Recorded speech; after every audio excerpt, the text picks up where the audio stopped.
But the Narn and the Centauri. Stop. What is going on? Yeah, I don't know. No, seriously, what's happening? Like, explain it. It's really hard for me to like. So when we have a dialogue, right? I think that's a lot easier for me than like trying to form these conversations on camera by myself. Why?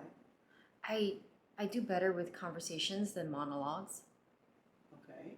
And I find it really interesting. So like it's not structured enough for me to do it on my own. Even though you took notes. I took notes, but it's like my brain is all over the place. I can't focus on like one thing. Like, none of this is usable. I can't edit anything of what you've said, and you're actually using the wrong words for things. Shit.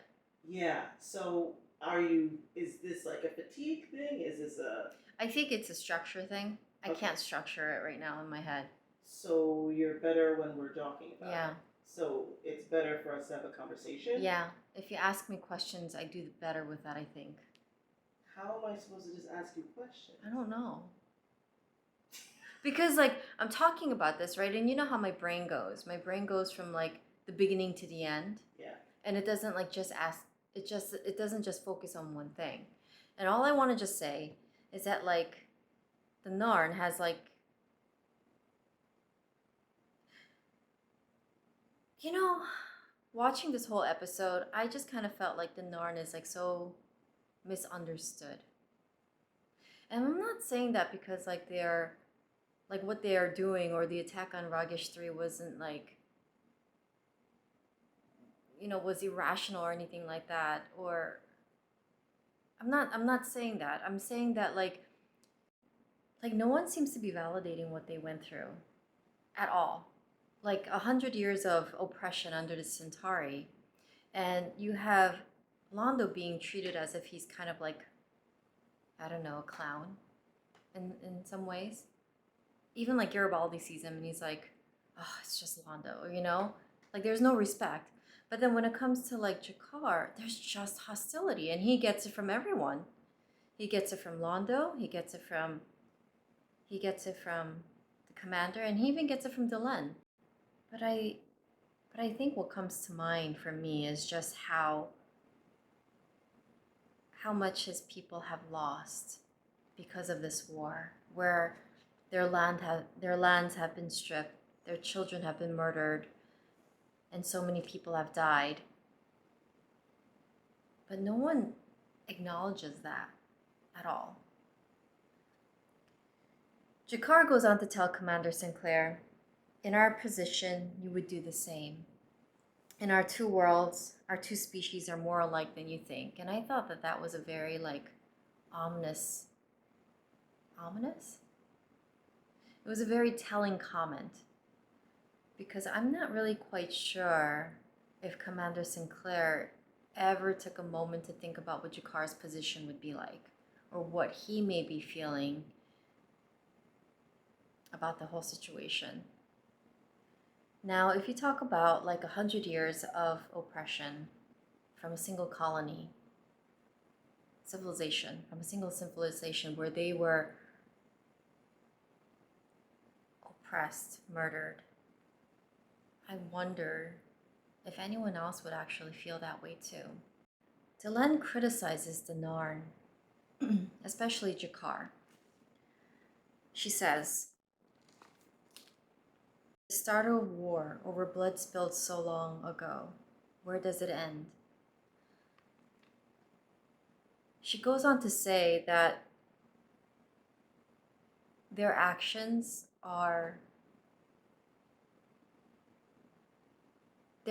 demonstrate a cycle of hatred. G'Kar quickly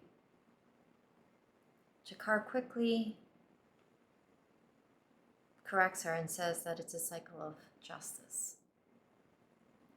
I would like to remind the Council that before the Centauri Republic invaded our sector and began their 100-year reign of terror, Ragesh 3 was a Narn colony. Now that we are free of the invaders, it is our right to reclaim it. We recognize the prior claim. But the reality is that Ragash 3 has been Centauri property for over a century. To start a war over blood spilled so long ago, where does it end? You kill them and take their land. They kill you and take the land back. On and on and on. A cycle of hatred. Justice, not hatred. Again, like, I just wondered like how there is absolutely no validation for G'Kar and like what the Narn has gone through. But then there's all this validation for the Centauri and what Londo is going through currently. And now if we also think about like 100 years of oppression and like trauma, I think we also have to keep in mind the idea of intergenerational trauma and how that affects everyone involved, even for generations to come, because it's now embedded in their DNA. It's now part of their blood. But I think that none of that is acknowledged. No, none of that was acknowledged. So I wondered in this episode if there was at least one person that actually validated G'Kar's stance and how he felt, how he may have been feeling now. Would that have made a difference for him? Because I think what G'Kar really wants is to be understood, and there wasn't a single person that understood him, even when he said that this was all about justice. So then I thought, you know, in lines of like, okay, well, if he was validated, would it have made a difference, right? So when Londo realized that the Narn were involved in attacking Ragash 3, and he puts together his little makeshift gun from all these little trinkets and pieces that like, you're like, what? You know, I guess that's how he smuggled in his weapon. He ends up running into Garibaldi. Of course, Garibaldi is the one who found him. And Garibaldi knows his intention because, you know, Talia told him that there was this intent that Talia. Oh yeah, Talia is someone I work with. So Talia told him that there was this intent that Londo had plans to murder G'Kar. But, you know, in that moment, Garibaldi validates Londo. And he says to him, wait, I gotta look for it.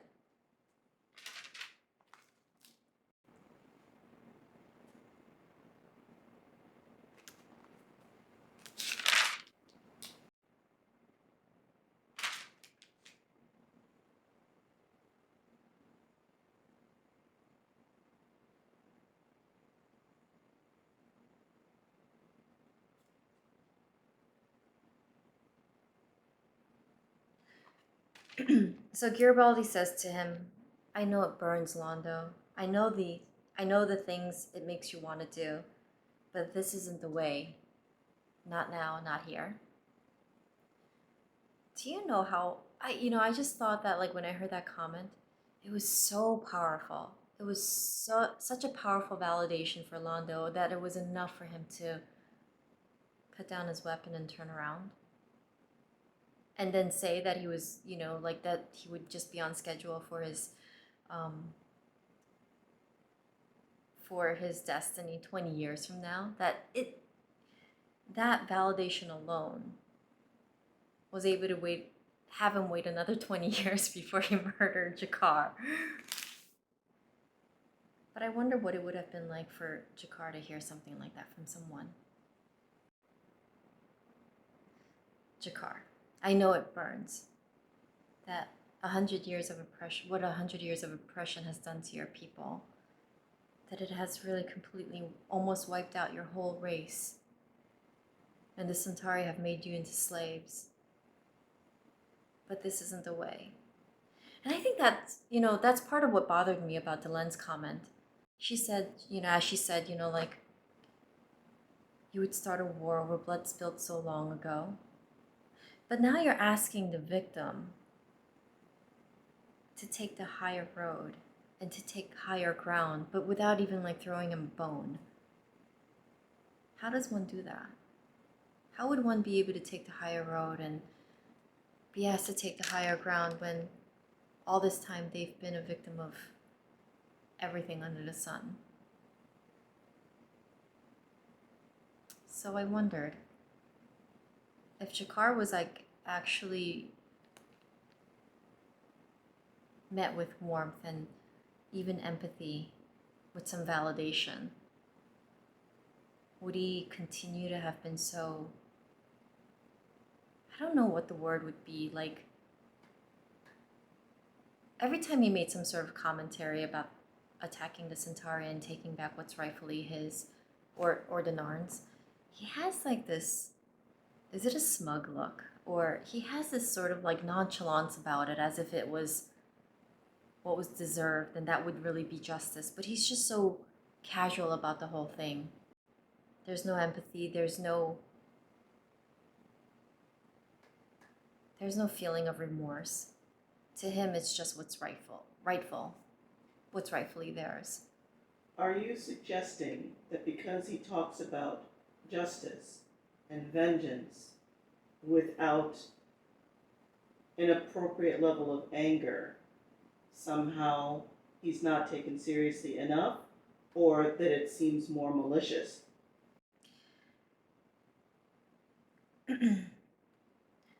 I think because G'Kar comes off so nonchalant about it and not serious about it, and even smiles about, like, you know, killing people in Ragesh 3, that it even makes him seem more misunderstood. And I don't know if he's doing this on purpose, but I think it's for him. It's just, this is what's right. But the way he comes off to other people, he just comes off as someone like you just really want to hate. Because he doesn't even come off in a way where someone could understand his stance because of how he's presenting himself. Are you victim blaming? No. Are you saying that because Londo is much more emotional, he's more easily understood than someone like G'Kar, who isn't acting victim-y enough? So here's the thing. I don't necessarily think that the victim is supposed to come off like, as like, oh, poor me, poor me. But I think it becomes more of our duty to understand like where other people may be coming from. But that's a really hard thing to do, though, The idea of entitlement is an interesting thing. I think when people express entitlement and they express it in a way where they do it at the expense of others, it comes off so wrong.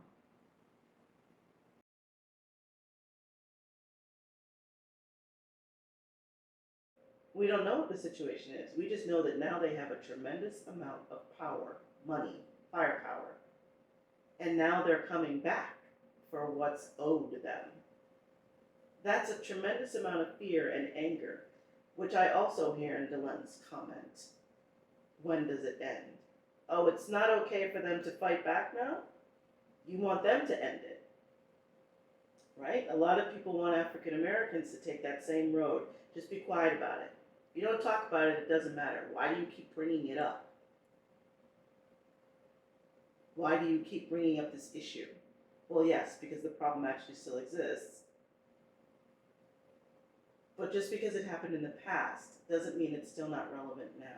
And it's very relevant to the Narn. They're not oppressed anymore. They're not anybody's slaves. They probably have slaves of their own. Who knows? All that matters is that now they have power to strike back.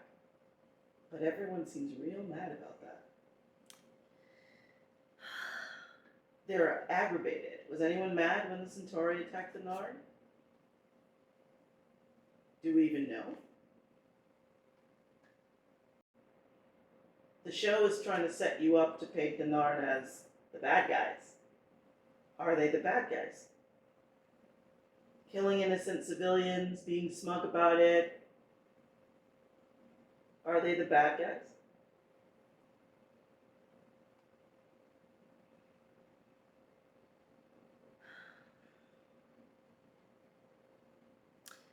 tough question to answer.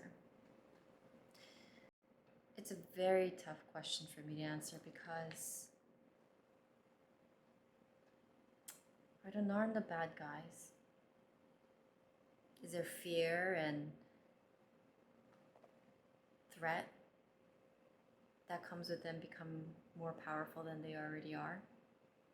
And why, right?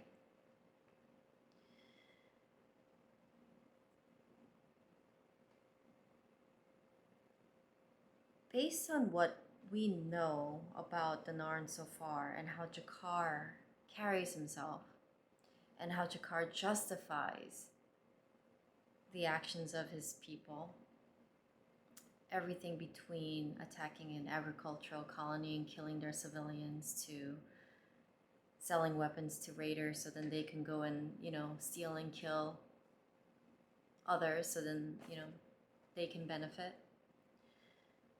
I think that instills fear. I think that makes them threatening. But let's say if the Minbari had that level of power, would we be that much afraid? The Minbari almost destroyed Earth. They did. Not 10 years ago. Right. They almost took over. They did. Right? But we don't know why. Right. But we they don't don't know seem why. terribly threatening, do they? The Minbari, no. But we don't know why we don't know why there was an Earth-Minbari conflict. But we also don't know why they also stopped. Right on the verge of them destroying Earth completely, they stopped. And then they somehow made Commander Sinclair a war hero. Why? In The Gathering, right? They talk about how Commander Sinclair has no memory of a 24-hour period, and there was that changeling who said to him, "You have a hole in your mind." And that's a mystery. Why did all that happen? But we don't know what the fight is about. But at this point, if the Minbari were to, aren't the Minbari just as powerful now? I think they're actually one of the most powerful races in the galaxy right now. Right. So, are we threatened by their power? I didn't feel a threat. Because they're honorable, right? Right, Sinclair because they're paints honorable, them right? As honorable, Right. But during the whole episode, I didn't feel any threat from the Minbari. Their relationship was very pleasant. Their interactions were pleasant. Dylan's demeanor is very peace pursuing, it seemed.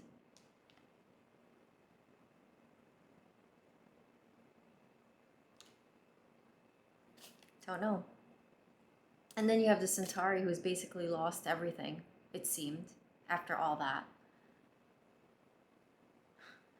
In The Gathering, Londo says how they're basically sharks who've forgotten how to bite, and now they're basically tourist attractions who sell trinkets. And that's what their people have diminished down to.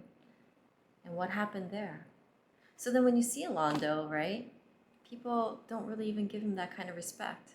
The very first thing I noticed about him was, the way people treat him is that he's kind of more a comical figure, more than someone who's once had all this prestige and power. It's interesting how things change.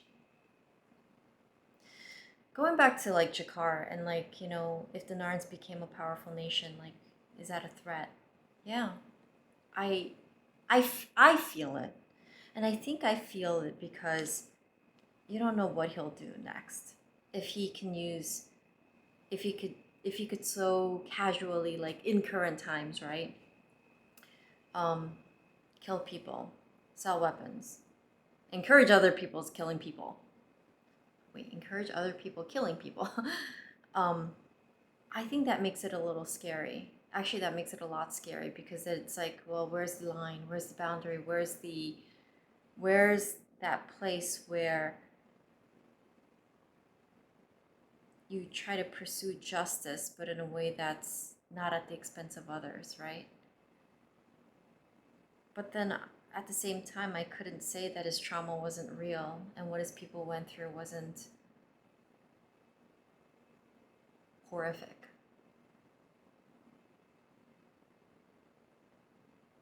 Would I want them like killing people now? No. Would I have wanted them to have like destroyed Ragesh 3? Absolutely not. I mean, that doesn't sit well with me either. I think my sense of justice is a little bit different though. But then how would he pursue his own sense of justice if what he's trying to do is reclaim back everything he's lost? I don't know what that would really look like for him. Because isn't power all about like military strength and money?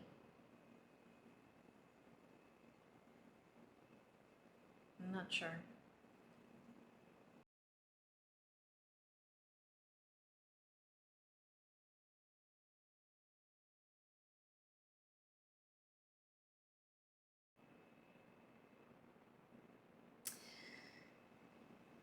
You know, I think what I enjoyed most is more personal to me. The first time I watched this episode, just like you, Dylan's comment about like, you know, to spill blood over something that happened so long ago, when will it end? That resonated with me too. The first time I heard it, some 10 years ago, was, you know, I heard it with wisdom, and I heard it with like the sense of like, yeah, okay, you know, I'm gonna have to learn to take the higher road too, right? Given, you know, my own experiences and my own injustices that I've dealt with in my own life. But then hearing it this time around, like I just really thought of like how invalidating that comment was to G'Kar, and how invalidating that comment would be to me if I heard it from her. So if I was her and I was dealing with all this injustice that I had dealt with, like couldn't you at least throw me a bone, Dylan? You know, and just sort of see it from my perspective, even just for a moment, and figure out what possibly I may need, so then I could take the higher road instead of just telling me to take the higher road and punishing me or criticizing me for not, and also for continuing to feel the way that I do. I think that was the biggest thing for me that I enjoyed, but that was significant for me this time around. Is that because of your clinical psychologist background? Like that kind of... No, that's because of my own personal background. Okay. And how clinically speaking, I used to be a very angry person. And given like that I've spent a long time examining my anger. And like when G'Kar said that it was really about a cycle of justice, I knew exactly where that came from. I knew exactly what that meant as a victim. And I think that that poignant statement like really just made it so clear to me. And I think that's probably why I like G'Kar a lot more this time around than I ever did before. This smug entitlement and all. Maybe he'll change, you know, to be a little bit more likable, but we'll see. But I understand him regardless.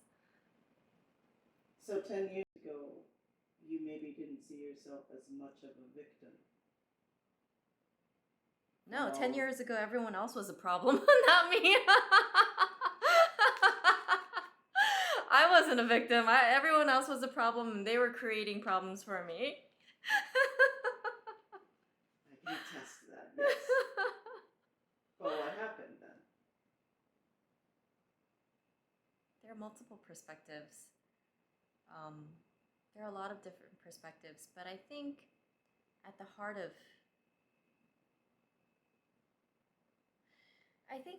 of every problem is being able to see the problem as clearly as you can, and being able to understand the problem with different solutions from different perspectives in order to get a as complete a picture as you can. Understanding is really key, I think. And then when you do come to an understanding, then like figuring out, I think it leads you closer to being able to come to a resolution in whatever form that may be for, you know, different people. Nope. I'm not gonna let you skirt that one so clinically. We're talking about you now. Oh, okay.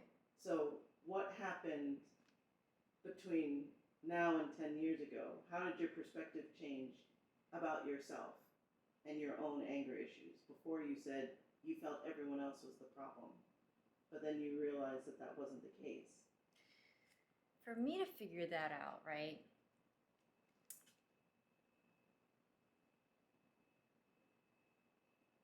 I looked at my own personal relationships with people, right? My own interactions with people, right?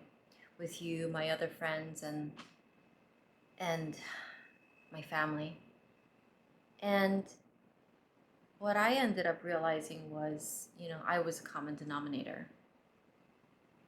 Meaning that in all my interactions were similar. And if it was similar, then I probably have to like examine my own behaviors, right? But then in addition to that, feeling angry is not supposed to be normal. So it was an examination of that anger, where it comes from, where it stems from, and looking at that with like more objectively rather than just through this emotional lens, because that wasn't getting me far. That I was able to piece together different things and then going out and testing things, right? So if I change my attitude a little bit, or if I change my frame of mind, or if I change my perspective, does my relationships with other people change? It did. Did my circumstances and the outcome of certain conversations change? It did. It was testing all of that and those theories that led to a lot of change. I would dare say that a lot of your anger, especially when I met you, you felt was about justice. Mm-hmm. And that's why G'Kar's comment resonated home. That I felt entitled to certain things, that other people had to like cater to my emotions, right? And validate me. And since if I've gone through so much in my own life, then I was entitled to other people being nicer to me, being more caring to me, being more nurturing and less hostile. Yeah, I felt that entitlement for sure. It's interesting because, you know, then there's a concept of trauma bonding, right? And I could see that I was repeating those same patterns to where I would bond to certain people in a certain way that perpetuated the hostile attachments. But yeah, all that I had to like really sit down and like examine. It took a while, but you know, I understood it. So if I said to you, like to Len, you know, why are you so angry about all of these things that happened to you so many years ago? How long are you going to continue to perpetuate and hold on to all of this anger about all of this trauma? Trauma's long over.